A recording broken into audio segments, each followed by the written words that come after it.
I mean, there are churches in Dallas that are very politically engaged. Like they are politics, politics, politics. And there are a lot of Christians in the USA, they want to go to a church based on their politics. And for me, I'm trying to reach people that don't agree with my politics. And so I'm preaching the gospel, trying to reach people. And if you got to agree with my politics, before the gospel can get to your heart, I'm going against my evangelistic tug to reach people that are far from God, very different from me. So I don't lead with politics. I lead with the gospel.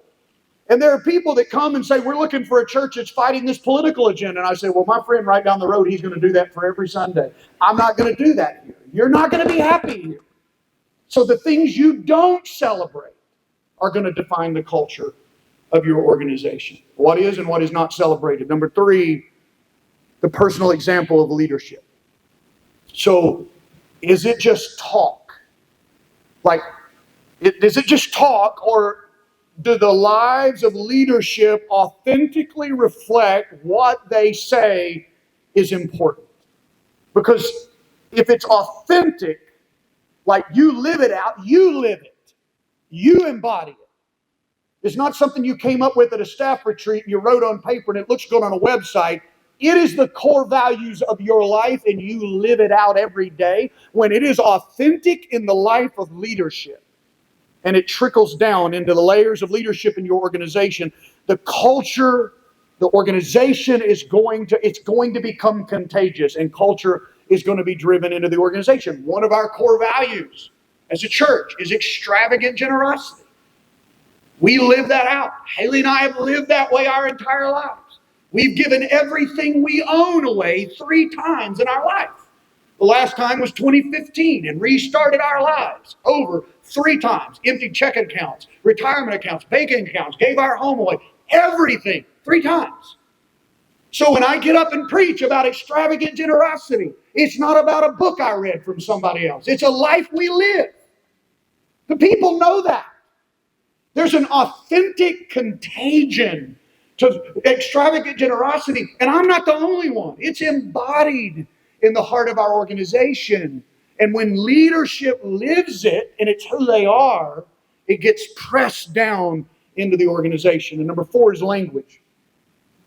As much as anything else, I think this one's probably overlooked. Some of these others are more obvious. This one is overlooked. The words that you use shape the culture of your organization. We are not intentional enough with our corporate vocabulary. Parents don't realize how intentional they need to be with the words they use in their home, toward each other, toward their children. It's true in the office environment. Too often, leaders underestimate the culture-creating power of words. Words are containers. And the words that you're using are either undermining culture or creating the culture you're trying to build. As writers and communicators and leaders, this is a more significant statement than what you're going to get credit for, but I want you to think about this. As a writer, as a communicator, as a leader, we have the privilege of crafting the language that is going to tell the collective story of our organization. You get to craft that. This is a powerful culture-creating element, language. And when the words that you're using are born in prayer, they come from the study of Scripture, and they're inspired by the Spirit, they become prophetic. And I'm not just talking about the words you use in a sermon. I'm talking about the words that are constantly repeated inside your organization. Let me give you one example. I'm overlapping to some things I've said. In 2008, this is when a lot of this started in me. I went to North Place in 2005, struggled the first 3 years. I followed a very respected leader that had built a great church. They had had this incredible revival that had marked the congregation in such a way, but in a sense, and I'm not being making light of it, the glory cloud that had marked that season had lifted. And the people did not want to move beyond that. The metrics of the future were still stuck in that moment in history. And we had to move on. And a lot of the people weren't ready to move on. But because the church had been such a generous church. This is when I talk about underlying assumptions. The North Place was a very missions-minded, missions-giving church long before I ever came.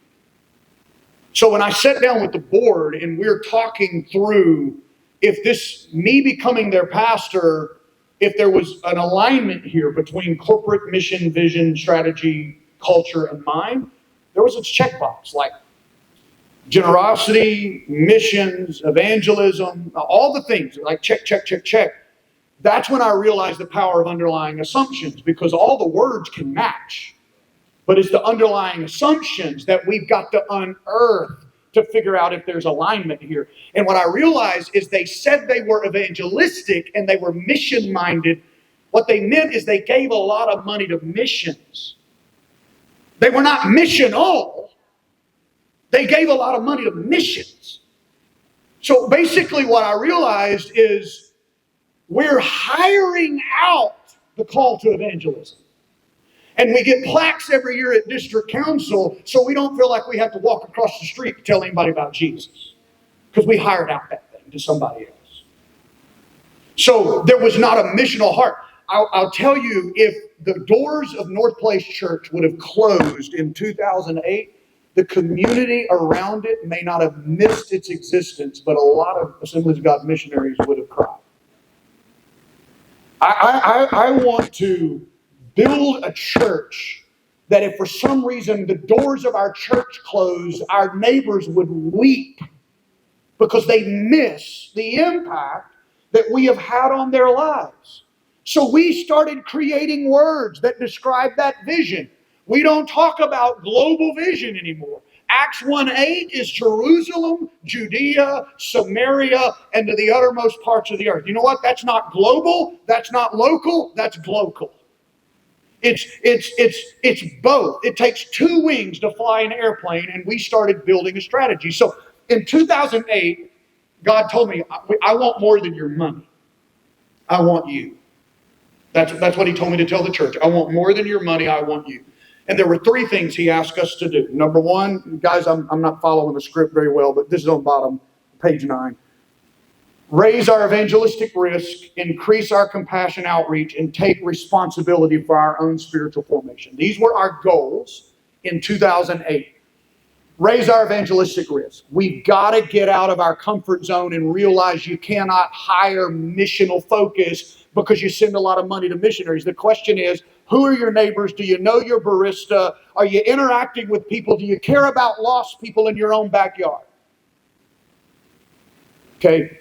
Raise your evangelistic risk. We did things that in that year to help people raise their evangelistic risk. Increase our compassion outreach.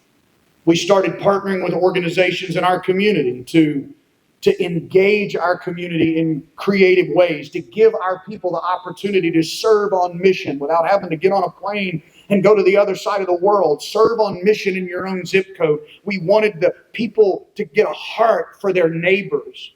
And the third thing was take responsibility for our own spiritual formation. I know this is probably not a problem in Africa at all, but in the U.S., parents want to drop their kids off and have the church disciple their kids and do nothing about discipling their kids at home.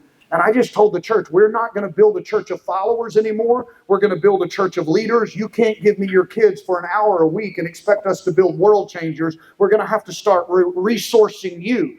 And you're going to have to become the primary disciples of your children. So we changed the way we did children's ministry. Instead of discipling kids, we started resourcing families to disciple their children. Those three things were annual objectives in 2008. They literally shaped the heart and the culture of our organization. I go back to those 2008 objectives. They were things we started practicing that have now become who we are as an organization. But it all started right there. We are a congregation today living on mission, and we have created words.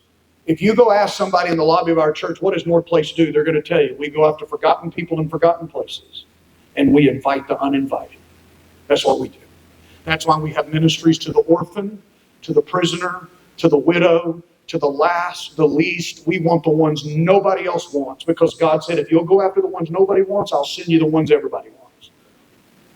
So we go after forgotten people and forgotten places, and we invite the uninvited. All of those phrases were born out of things we started practicing that became who we are. We stopped existing for the professional Christian who was an insider, and we started existing for the people that had not yet come.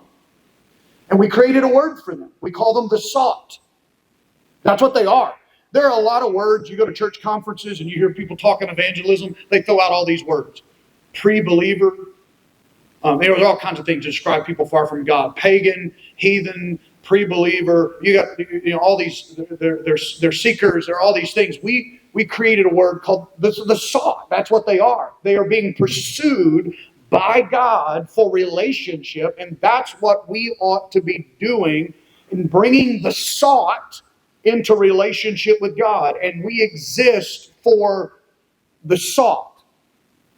And I just, we got to the point we could speak with a degree of conviction about what to say yes to and what to say no to. And we've refused, this is very important in our context, but we have refused to be a spiritual shopping mall for consumer Christians to exchange their tithes for goods and services. We're not in the retail business. We're on mission as a church. We exist for the same reason that Jesus came, and that was to seek and save the lost. And so we would much rather be dealing with the messy lives of addicts and the dysfunction of those who don't know any better than refereeing arguments between professional Christians who happen to be experts who know how to run a church and split hairs over a lot of smaller, non-essential issues. Do we have to do that sometimes? Absolutely. But our priority one is to cater to the sought. How can we create an environment that is going to engage people that are far from God? Now, I'll open this up if we have time for some Q&A if you want to get into some nuts and bolts. But let me just give you 6 things that I've learned here really quick. This is fast. Why people will choose your church. 6 reasons. And only one will keep them there long term. Okay? Number 1, place. They're sentimental to the place for one reason or another. Maybe their family grew up there. Maybe they got married there. Maybe that's where the kids were dedicated. There is an affinity for the place. There's a nostalgia, sentimentality for the place. They're good people, but if they're there because of the nostalgia of place, they're going to get disoriented with change. So when you build a new building or you have to move to a new location, they disconnect because their heart was connected to place. They're not going to deal with change really well. They may keep them there, may get them there. But when the change happens, they'll disconnect. Number 2, personality. They really, really love the worship pastor, or they really connect to the youth pastor, or they have an affinity with you. But if a key member of the staff that they're connected to has to leave or go somewhere else, or there's a ministry change, the person that is connected to your church because of a personality, they're going to disengage when change in personalities happen. Number 3, programs.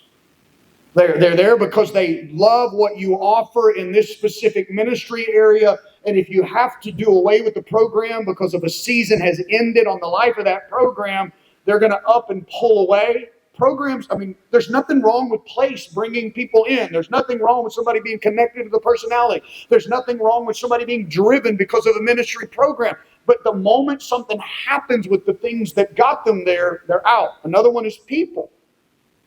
I have people in my church now that are there because Aunt Susie lives there.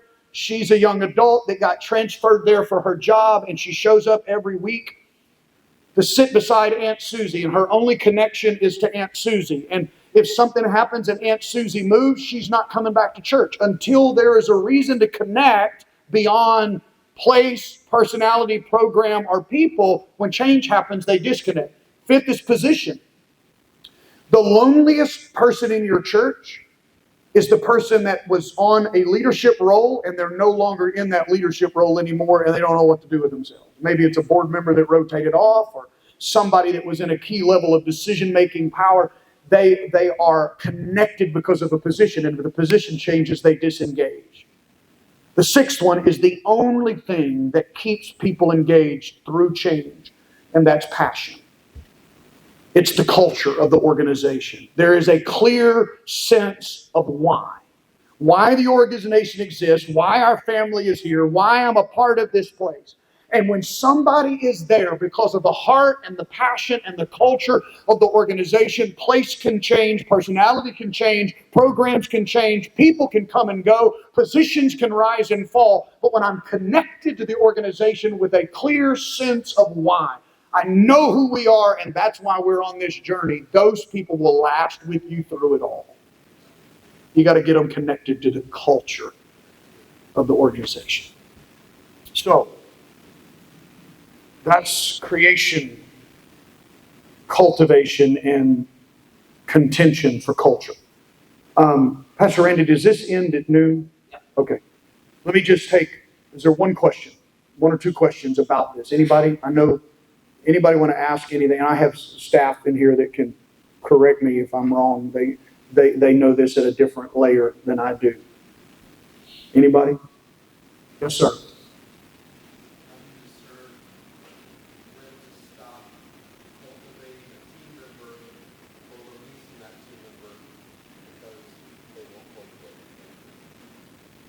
So